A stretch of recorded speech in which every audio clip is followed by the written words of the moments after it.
I'm David with EV World News. We talk about electric vehicles, green energy, and the stock markets. And I'm here today with our resident engineer, Mike Herzog. How's it going today, Mike? Doing pretty good, David. Good to be back in the saddle. Yeah. Well, I was on vacation last week, and I just didn't have a good place I could really do the show. You know, sometimes you can have a spot in a hotel or something. I was in the place I was at. It was basically like an apartment that was really poorly laid out, and didn't have a good place I could do a show. I was like, well, this is frustrating. But anyways, so I wanted to start out today to talk about something that we covered briefly yesterday.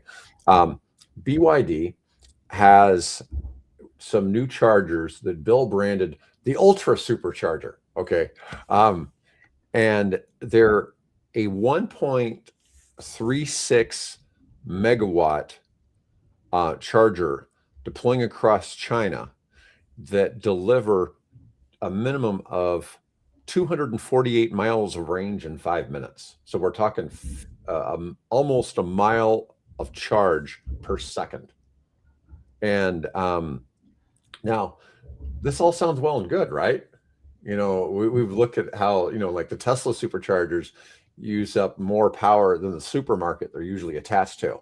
Yep. You know, and man, that's a lot of juice. I mean, it's a lot. It's a lot. And it's, when you look at the Chinese market though, and the way the Chinese grid grows so fast, I mean, they can find the generation for that pretty quickly and put those in there. But it's a ton of power. I mean, trying to think like, well, it's like a megawatt of power. Yeah, it's 1,000 units of power. It's a big one moving forward in there. But they actually there's a really good publication out there, basically a Chinese engineering journal that they put articles and research and everything out there for free. And they did a big study on these and said the power demand impact on the grid is not going to be as bad as they thought it was going to be, because you charge so fast. Like the coincidence levels are so low that, you know, the idea that you'll have 3 of these full at any given moment, you know, when you're only charging for 5 minutes, it's actually very low. So it goes up, but it's not like a 1-for-1 increase. Hey, we put this up here. We just doubled or tripled the power requirement at each one of these stations. They actually said they move people through so fast on them that it's not as bad as they were expecting it to be. Well, my friend with the QST EV chargers that, you know, makes chargers in China, he has one of his chargers has like a 300 kilowatt hour battery in it. Okay. Yeah. So it would store energy. So, and the information I got says it does include grid storage features. So I'm assuming that you could have the energy for several cars stored up in the batteries in that. And so while you're pulling power from the grid, probably a lot of that 5 minutes would come out of the battery. And then, like you're saying, it's not going to be running like somebody's not going to be pulling right into that slot right after, especially when it's doing that fast. When it's going that fast. Yeah. So then that battery's probably recharging. So in reality, instead of needing to pull a continuous 1.3 megawatts, it's probably pulling a fifth of that.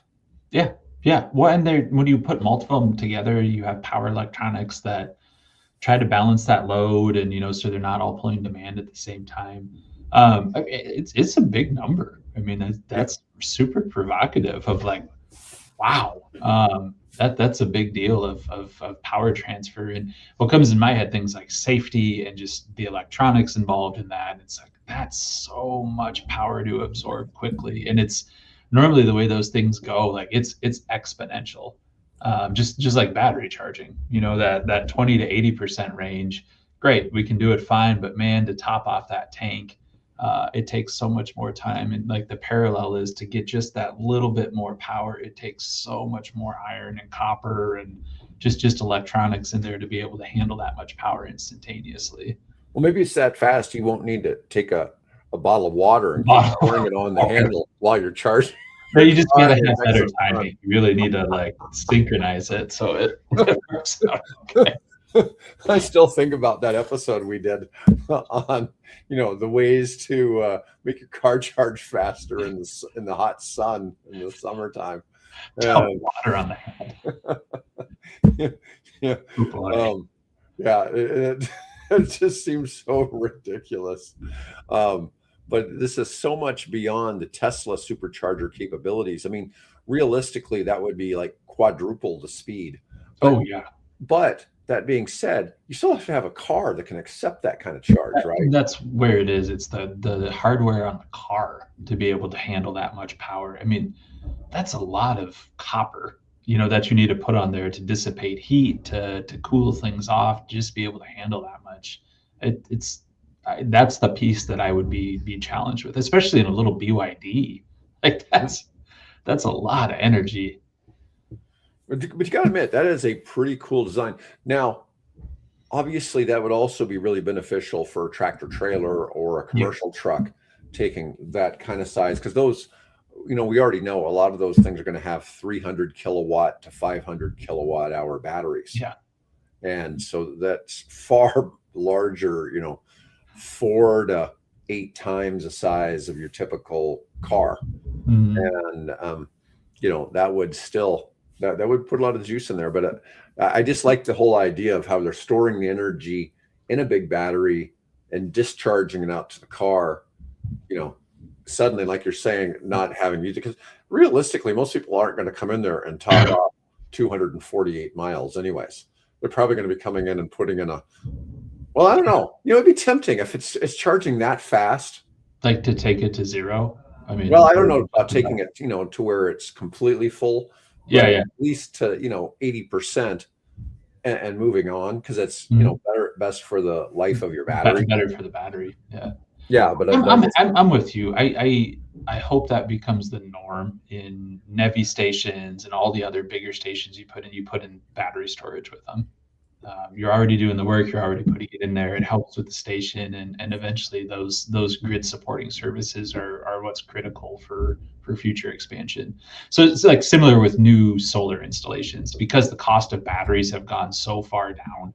It's if you put solar on your house today, put a battery in with it if you're able to, just because it's so much more effective. yeah. So, a couple days ago, the Neuron, which is an AI newsletter I subscribe to that I really like. If you were going to just have one AI newsletter, the Neuron's a pretty good one. And they don't pay me to say that, okay? But anyways, I like them, and they've started doing some podcasts, and they don't get a whole lot of views on their podcasts. But I watched one. They had the chief science officer of Commonwealth Fusion Systems on there, and he was talking about all the breakthroughs and how they came up with all these ideas. And of course, he's a scientist, right? And he's talking about all these things that they've been successful with their tokamaks and all these things, and trying to make a fusion reaction work. But the Department of Energy has issued a report calling for measurement in innovation investment. So investment in measurement innovation. And they're saying that fusion diagnostics, some kind of breakthrough in diagnostics is needed.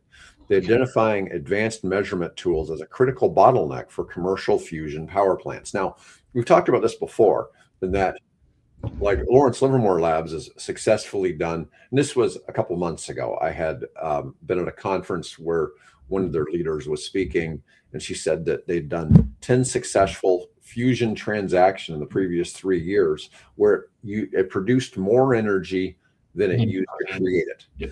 And she said the challenge now is you have to do 10 of those every second, and then to figure out how to shoot a deuterium atom and a tritium atom at each other and hit it with the 70 plus million degrees laser at that exact point, moment. 10 times per second, to create that energy needed to sustain a commercial fusion operation. Mhm. Fusion's super safe in that you're fusing atoms together.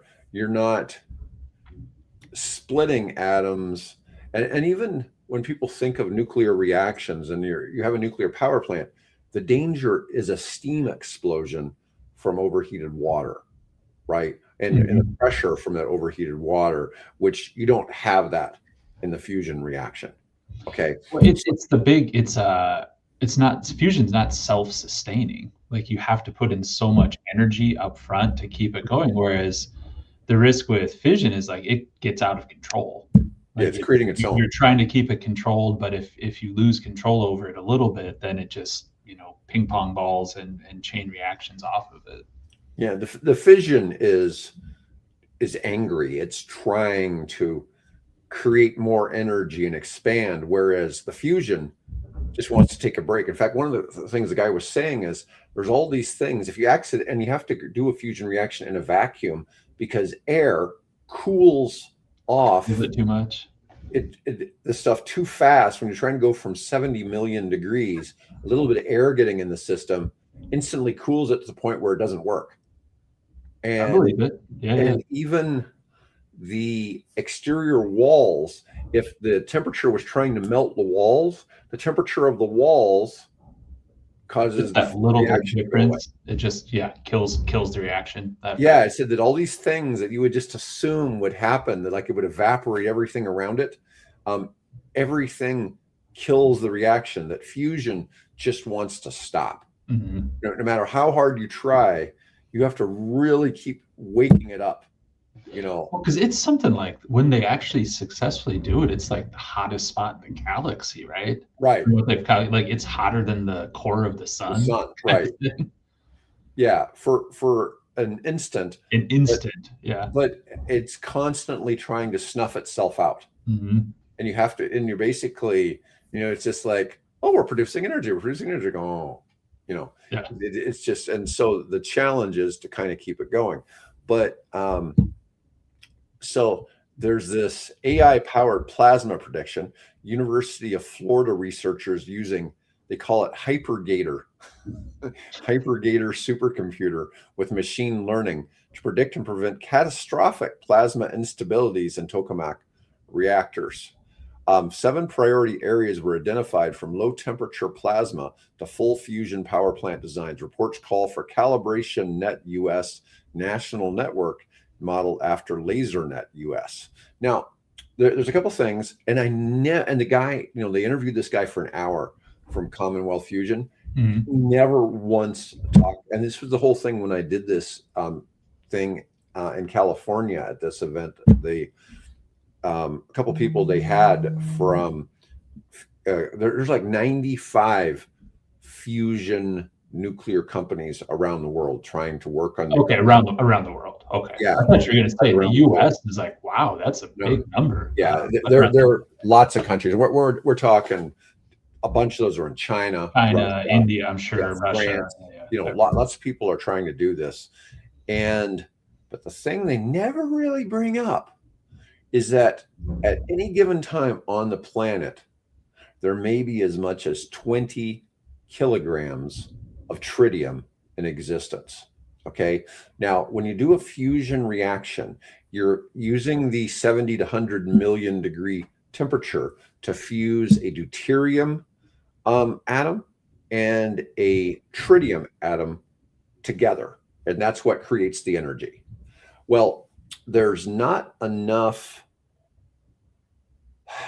So all of the tritium the fusion reactions I've seen, they're actually trying to go in the 50 megawatt space.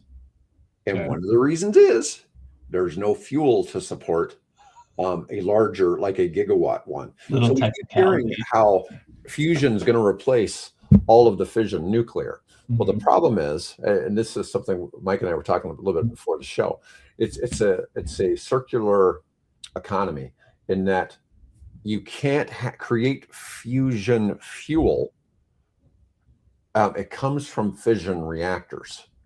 And so typically, so in Canada, there's 19 of what are called CANDU reactors. It's a light water reactor that creates tritium as a byproduct.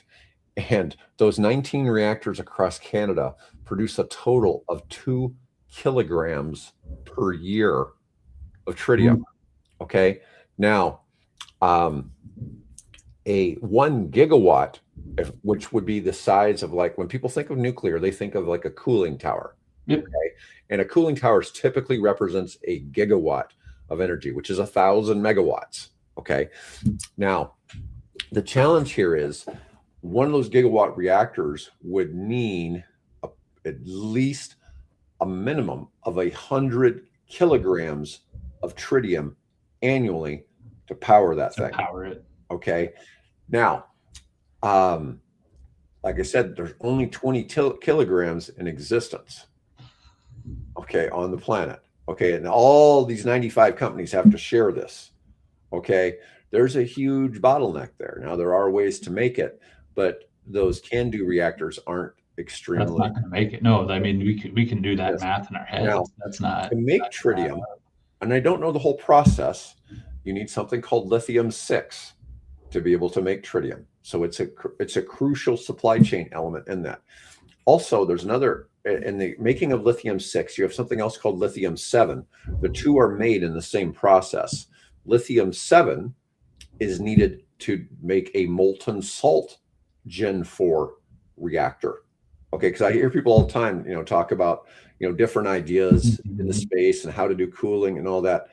Well, only 2 countries in the world currently produce lithium-6 and 7. That's Russia and China. As a result, best friends out there. Yes. As a result of all the sanctions on Russia, Russia said, we're not exporting any more lithium-6 and 7. You guys can all go screw yourselves.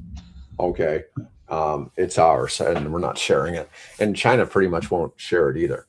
So a whole lot of companies in the molten salt reactor space, we hear of molten salt stuff coming out of China, right? Yeah, it comes up a lot. The reason we're not hearing it coming out of anywhere else is because nobody else can do it. Yeah. So all of these, I'm a big fan of fusion. I think it sounds awesome, but there's going to be some real challenges in the supply chain, and it's going to require a whole lot of fission nuclear that's set up to produce the tritium needed for that cheap fusion energy. Because the thought is fusion may be able to be produced for like 1.5 to 2 cents a kilowatt hour as their levelized cost of energy. Yeah. Not if they don't have tritium. Not if they don't have to turn it on. Yeah, because we hear all this all the time. It's like, nuclear runs forever. It's free power or whatever. It's like, yeah, there's all these things. Not really. And it's good sleuthing work there, David, of like peeling back the layers of finding lithium, not even exotic. I wouldn't even call it that, but I'm sure that isotope. Lithium's not exotic, right? Yeah, I mean, but the weird 6 and 7 isotope, that's very exotic, and it's only 2 people in the world make it, and they're not going to give anybody any. So that's very fun. It's not funny, but I mean, it's weird how that stuff plays out sometimes. Well, you think about it, because we're constantly talking about clean energy, and in my mind, there's fusion super clean. Okay. One of the things that you get as a byproduct from fusion is I believe it helps create helium. Yeah. And so when we're talking about making high temperature gas reactors that require helium, we can get helium from the fusion reactor. So it's really quite interesting how they're so synergistic. Yeah. But, cool. As nuclear becomes so much safer, I was somebody was talking about the rate of incidents of people getting injured producing nuclear energy over the years, and we're counting the deaths at Chernobyl were the main one. Okay, but there's been other things. People falling off ladders, it's a dangerous environment. Yeah. There's moving parts. Yeah, it was 0.03% of a person per. Was it? It was a bigger number than gigawatts. What would be bigger? Terawatts? Tera? Yeah, it was something like they would like per terawatt of power. It was like 18 people have died from producing petroleum. Okay, and it got even worse for coal. It was like 24 people. Oh, really? Per terawatt of power from coal. Because it's such a dangerous to get that extraction. But from nuclear, it was like 1/30th of a person per terawatt. Okay, so you had to have 30 terawatts, whereas like for oil and gas, it would have been 540 people for the same amount. Okay, it was huge, and I was like, have you guys ever looked at all the deaths from hydroelectric?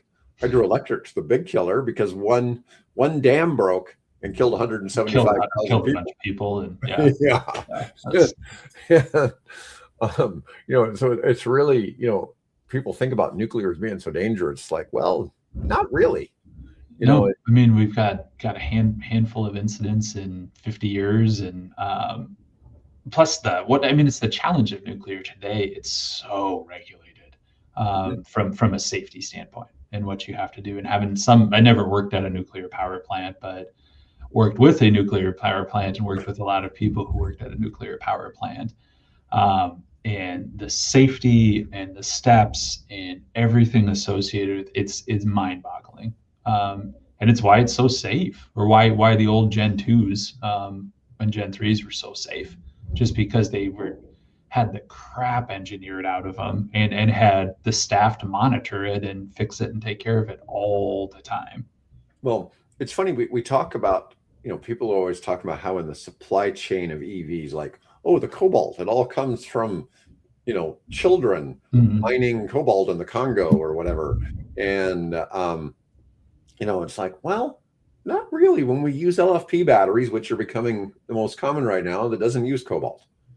Okay, but the older batteries, the older ones, yeah, the ones in your cell phones, they use cobalt. Okay, so don't cry about the child slave labor in an if you're using an iPhone. Yeah. Okay, and but we have these issues, and there's certainly no shortage of complaints and legitimate complaints about the lack of rare earth minerals. Oh yeah, that are refined in China, because they're the only people who will do it. Nobody else wants to refine those rare earth minerals because apparently it's toxic and polluted. Sure, the higher the atomic number, the more toxic you get. Right. Just as a general rule of thumb. Yeah. As I was looking at the manufacturing of tritium, I can't remember what exactly it said, but one of the things was you have to use like poisonous dioxide or dioxide poison something. It's like has poison in the name. It's just in the name. In the name.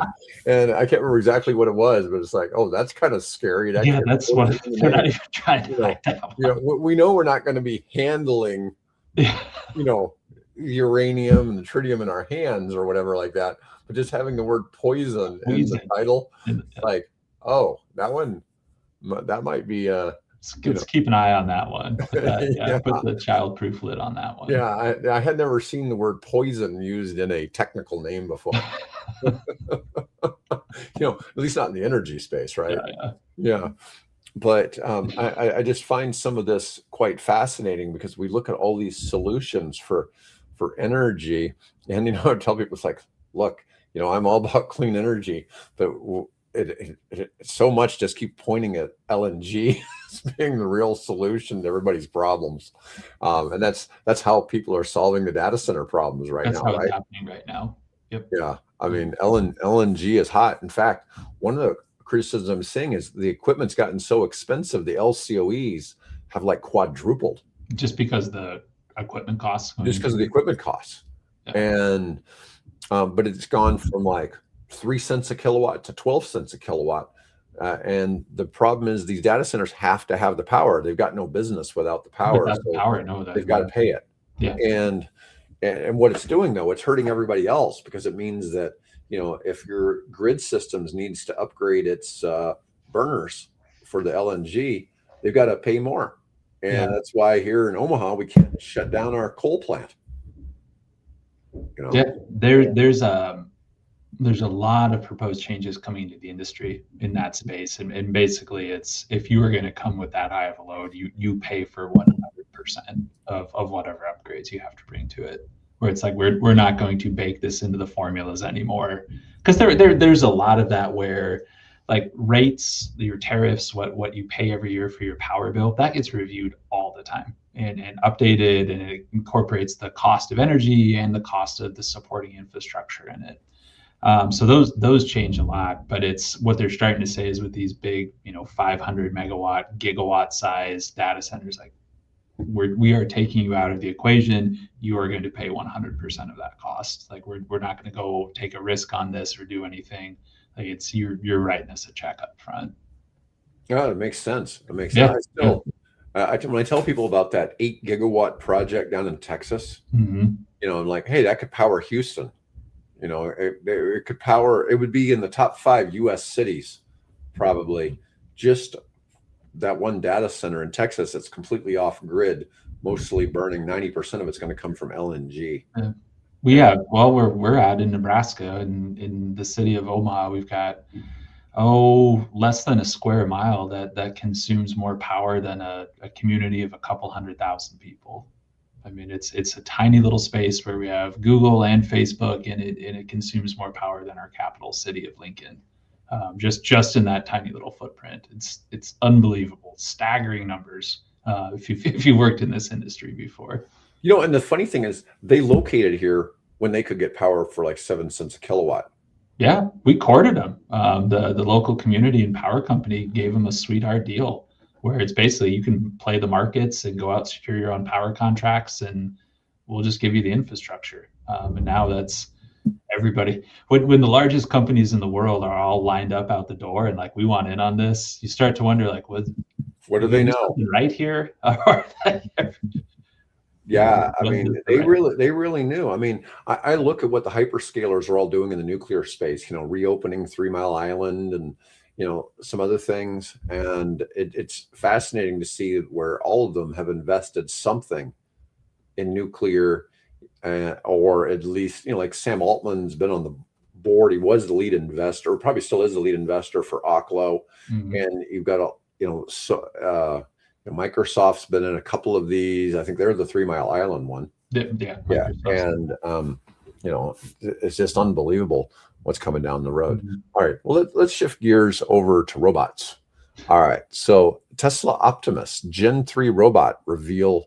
So they revealed the Gen 3 robot, and it's had a big impact on their stock. They're set to unveil. That's the one where he said we're going to have in whatever 50 million of these out by 2032 or something like that. What if his staggering numbers? Yeah, it's going to be more than they're selling cars. Yeah.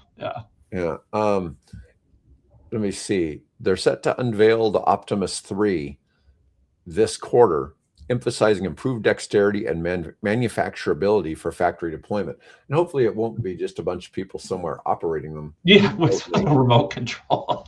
Yeah.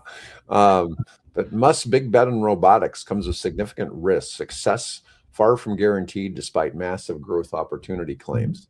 The stock valuation is becoming increasingly dependent on robotics and robotaxi promises beyond the core auto business. Well, that's what Musk has always said. That's what they've aimed for, right? I mean, that shouldn't be a surprise. Yeah. The funny thing is, Tesla stock's down 11% year to date. For 26, but where are we at today? I haven't looked at our stock ticker today. Here we come. Tesla's coming around 403. Oh, it's up almost 3% today. It had dipped into the 390s yesterday. Rivian, was up to $22 back, a month or so ago, and it's kind of settled back down. Did they spike after the R2 announcement? It did a little bit, and then just sort of fizzles back. But the thing going on in Iran has really rocked the stock markets. Yeah. It's nice to see things back in the green today, but a lot of this is just kind of rebounding. It's like, okay, now the Iran thing is just kind of it's a little bit more known and stabilizing. It's just like one of my friends launched a crypto token the same day that Russia invaded Ukraine, and it didn't go well for the coin. Man, NewScale looks like a bargain at $12.77. Some of these, Oklo at 65. It was it reached 193 a few months ago. And so some of these just look like super deals in the space. I think it's really hard to ever argue against Tesla, but Tesla got to almost 470, I think, at the end of last year. So it slid back down. But we've seen a lot of that Let me see. Oh, let's move on. And let's see here. We talked about BYD. You know, sometimes I get all these articles.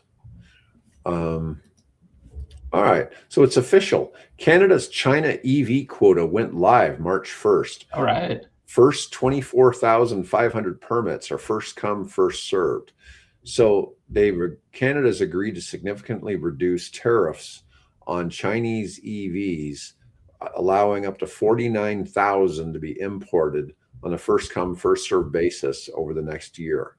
It drops the tariff to 6.1% from 106.1%. It was a full 100% decrease it imposed in 24. They can be imported into Canada from March 1st to August 31st. And so do you know, is this like individual sales, or is China setting up any dealerships out there? Well, you know, one of the things I heard was what's expected is it mostly that Tesla is going to bring Teslas in China that they're going to take up and sell them in Canada. But by 2030, Canada is going to keep ramping the number up to 70,000, including all electric, hybrid, and plug-in hybrid models. There may be some limitations in the first 6 months. They'll monitor the application issuance of import permits for the purpose of providing equitable access to a quota to eligible applicants. You can look to countries like Australia to see what type of Chinese EVs will import into Canada. I'm sure whatever vehicles end up in the Great White North will taunt Americans who are waiting another year for Ford's $40,000 EV lineup. Man, you know, Ouch. I mean, think about it. If all of a sudden, I mean, if you were Canadian and you wanted to, what is it? Was it the Seagull that's so cheap, or the Dolphin? Seagull, yeah. Yeah. Dolphin's dirt cheap, yeah. Yeah. You know, you start bringing over some $10,000, bring over the BYD Shark. You know, that'd be a cheap electric truck. But Volvo and Polestar are assessing the situation with nothing concrete. But right now, the most likely ones are going to be Tesla, Volvo, because they were already importing EVs to Canada from China before the tariffs were implemented. Yeah, I was just going to, their supply chain's in place. They're ready to go. Chinese company Chery is considering opening a plant in Canada and manufacturing. Recruiters for Chery contacted Canadians in the automotive industry on LinkedIn, asking if they'd be interested in upcoming roles for the expansion. And they have an innovative concept that's a diesel plug-in hybrid. A diesel plug-in hybrid? Yeah, who knows? Oh, I haven't heard of that before, to be honest. Let's see. Chinese automakers NIO, XPeng, GAC Group, and Li Auto don't seem interested yet. Of course, you know, the truth is Canada is about the size of California, right? Yeah, it's not a giant. It's only like 30 million people or something like that. Australia is about the same size. Mm-hmm. So I don't know how large. You'd feel like if you were those manufacturers, you'd want to get a better foothold in Mexico, in Central America, you know, with bigger populations, more sales percentage, if you wanted to get yourself into North America. Let's see here. All right. Tesla buys Chinese cars and dismantles them to see how they're building them. Now, this isn't necessarily anything new. I mean, I got to admit, well, I mean, Ford did that last year, right? I mean, they went there and took them all apart. Yeah. Let's see. During an interview with Business Insider, John McNeil, who served as the president of Tesla from 2015 to 2018, gave some details about what the Chinese EVs had taught Tesla. And the Chinese engineers are really disciplined about reusing parts underneath the hood that the customer can't see, and they save a lot of money that way. I don't know what that means. I don't know what that means. Parts. BYD in particular said the cars use the same windshield wiper motor and heat pumps across all models. Oh, Okay. Okay, so at Yeah, first I was thinking, was it used? it's not they're going to like you pull it and Yeah, I was like, are you using used parts? So when they built the Model Y and the Model 3, they used around 75% of the same parts, including powertrains, door handles, and buttons. This lowered manufacturing costs. yeah, I mean that's just considerably. good business. I mean that's Yeah, as opposed to making one for each model, they simply made the models use what was existing, which maybe that's a different look. Um, wow. Ford's CEO had declared that Ford had no future if it couldn't compete with the cars coming out of China. Well, I saw some stuff yesterday was talking about, maybe the U.S. auto manufacturers end up only making full-size pickups and SUVs just for the U.S. market. That's kind of what it's starting to look like, right? yeah. It just seems so weird when you tell people that there's an EV Ford Explorer in Europe, and people are like, what? Why would they do that? That's That's wild. just Yeah. the nature of things. But that's where that's sitting at. But the whole Canadian deal, opening up that space, it is just you just wonder what this is going to mean for the U.S. because we're going to start seeing these cars more and more as Canadians come on Yeah. vacation. Well, And especially a year or two down the road, once you've had all of those vehicles on the road over there, I think it's going to pop up more and more. let's see. Good. Um, all right. So a U.S. company called Electros Inc., which is on the OTC as stock ELEK, just announced with the U.S. Patent and Trademark Office a patent for a multi-port charging architecture designed to aggregate multiple high-power inputs into a single vehicle interface. The tech aims to hit a long-term objective of a 7-minute full recharge, effectively matching the time it takes to fill a tank of gas. So I think what this matters is, and then I've talked about this before, when you're filling a tractor trailer with fuel, you Yeah. pull in and you have, Both sides. yeah, you're hitting both sides. Like, why aren't they doing this with batteries? Yep. Or my thought was maybe you could have two separate batteries in the car Yeah. Just to two agree completely and different over packs. the Yeah. charging. And this one is trying to make this work. So this Electros company is addressing the structural limitations of current single port systems. It's not just about a faster charger, about a vehicle architecture that can swallow that much power at once. Of Cool. course, we were just talking about We were that. just talking about that. Megawatt. Yeah. It's like, well, I'm not aware of any cars that can take that Yep. kind of juice yet, but you just don't know. And I thought that was, Yeah.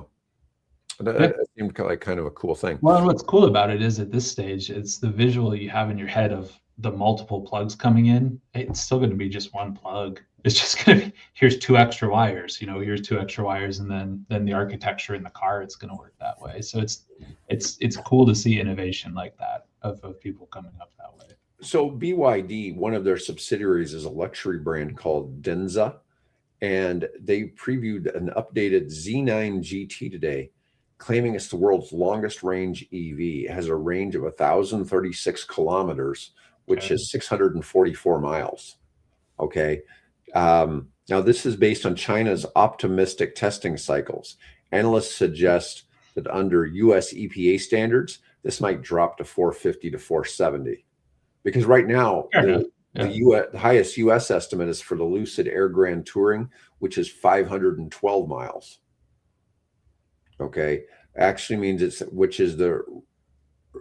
really remains the range king, at least in the Western Right. market. But that Lucid Air Grand Touring, I think, is $200,000. Okay. The luxury gap here is the Denza starts at 51.5. That's their luxury model. Yeah. What's it? How do you spell that? Range American competitors. Is it Yeah. DENZA? Yeah. The Denza Z9 GT. Let's see. Z9. Those aren't bad looking cars. Let's see. If I They can look a find- lot like a Tesla.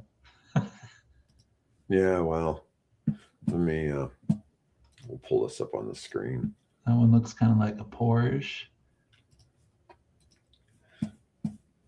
Yeah.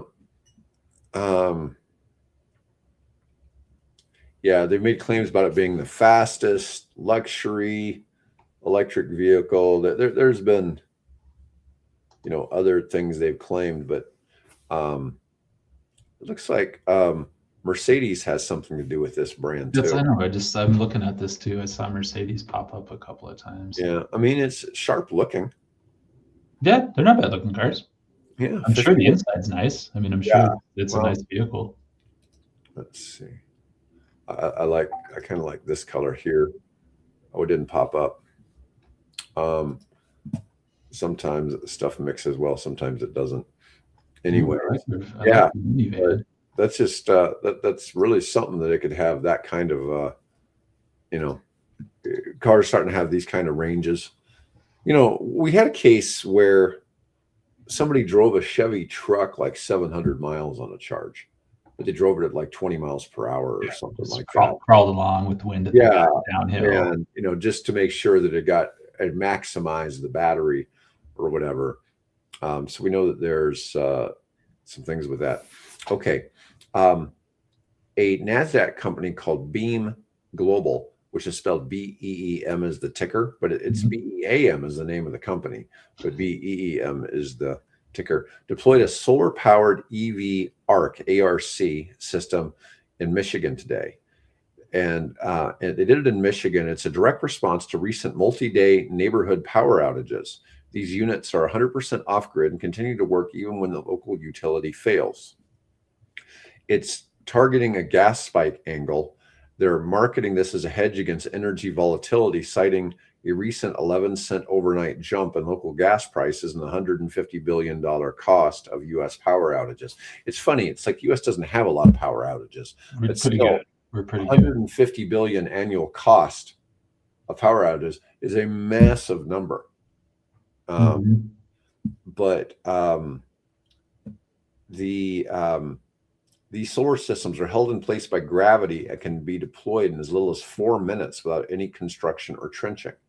So this must be, does it say? This must be something larger, maybe for emergencies. Yeah. It was designed for off-grid resilience. Let's see. So an organization called the Business and Human Rights Center, this sounds ominous, is talking about the dark side of supply chain ethics. Released a report today finding a disproportionate link between green energy incentives and labor abuses. I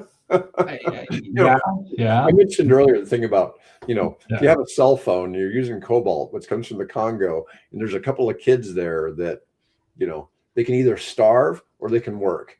Okay. And they choose to let them work. I mean, you take your pick, either let them starve to death or complain about slave labor. Okay. Or child labor.